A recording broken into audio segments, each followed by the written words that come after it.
সশস্ত্র বাহিনীর অফিসার ও সৈনিকদের দরবারে যোগ দেন প্রধানমন্ত্রী তারেক রহমান।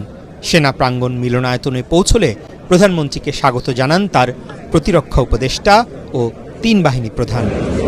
সশস্ত্র বাহিনীর অফিসার ও সৈনিকদের উদ্দেশ্যে বক্তব্য রাখতে গিয়ে প্রধানমন্ত্রী তারেক রহমান নিজেকে গর্বিত সেনা ও মুক্তিযোদ্ধা পরিবারের সদস্য উল্লেখ করে শৈশবের স্মৃতিচারণ করেন।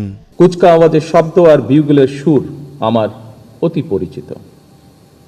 সেনা পরিবেশেই আমি আমার পিতা মাতা এবং আমার একমাত্র ছোট ভাইয়ের সঙ্গে বেড়ে উঠেছি। আমার মা বাবা একমাত্র ভাই আর আমাদের মাঝে নেই। এমনকি আমাদের সকলের স্মৃতি বিজড়িত সেনানিবাসের বাড়িটিও আমাদের কাছ থেকে কেড়ে নেওয়া হয়েছে। সশস্ত্র বাহিনী কোনো নির্দিষ্ট ব্যক্তি, পরিবার কিংবা দলের সম্পত্তি নয়। সশস্ত্র বাহিনী একটি স্বাধীন রাষ্ট্রের শক্তি এবং মর্যাদার প্রতীক। অভ্যন্তরীণ যে কোনো প্রয়োজন ও জাতিসংঘ শান্তিরক্ষী বাহিনীর সদস্য হিসেবে দেশ বিদেশে বাংলাদেশের সশস্ত্র বাহিনীর গৌরবোজ্জ্বল ভূমিকার কথা উল্লেখ করে প্রধানমন্ত্রী বলেন, বর্তমান সরকার সশস্ত্র বাহিনীকে আরও শক্তিশালী করে গড়ে তুলতে চায়। 2009 সালে বিডিআর পিলখানায় পরিকল্পিত সেনা হত্যাযজ্ঞ চালিয়ে সেনাবাহিনীকে দুর্বল করে দেওয়া হয়েছিল। এরপর দীর্ঘ 1.5 দশকের শাসন শোষণের সময় দেশের সশস্ত্র বাহিনীকে বিতর্কিত করার অপচেষ্টাও চালানো হয়। 2024 সালে দেশ এবং জনগণের স্বাধীনতা রক্ষার যুদ্ধে সশস্ত্র বাহিনীর ভূমিকা দেশের স্বাধীনতা প্রিয় জনগণকে আশান্বিত করেছে। গত 12 ফেব্রুয়ারি মাসে অনুষ্ঠিত অবাধ, নিরপেক্ষ এবং গ্রহণযোগ্য নির্বাচন সম্পন্ন করার ক্ষেত্রে সশস্ত্র বাহিনীর সহায়তা ছিল দেশ ও জনগণ এবং গণতান্ত্রিক বিধিবিধানের প্রতি সশস্ত্র বাহিনীর আস্থা ও বিশ্বাসেরই প্রতিফলন।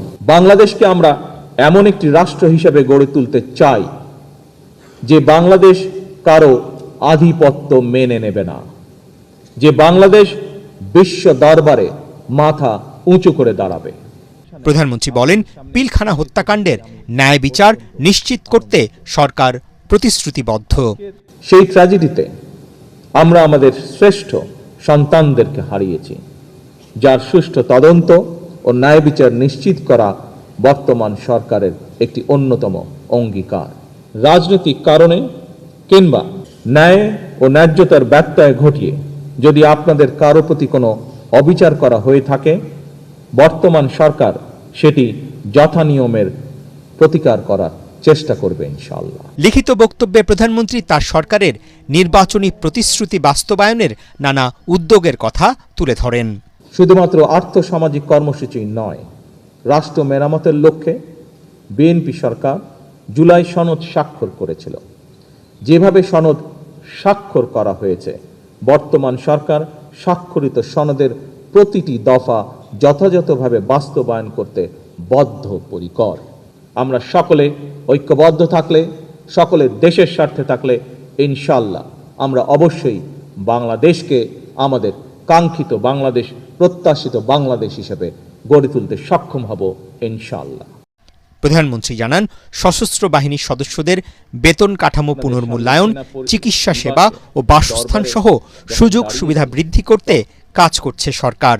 দেশের বিভিন্ন স্থানে অবস্থানরত সদস্যরাও ভিডিও কনফারেন্সের মাধ্যমে দরবারে অংশ নেন।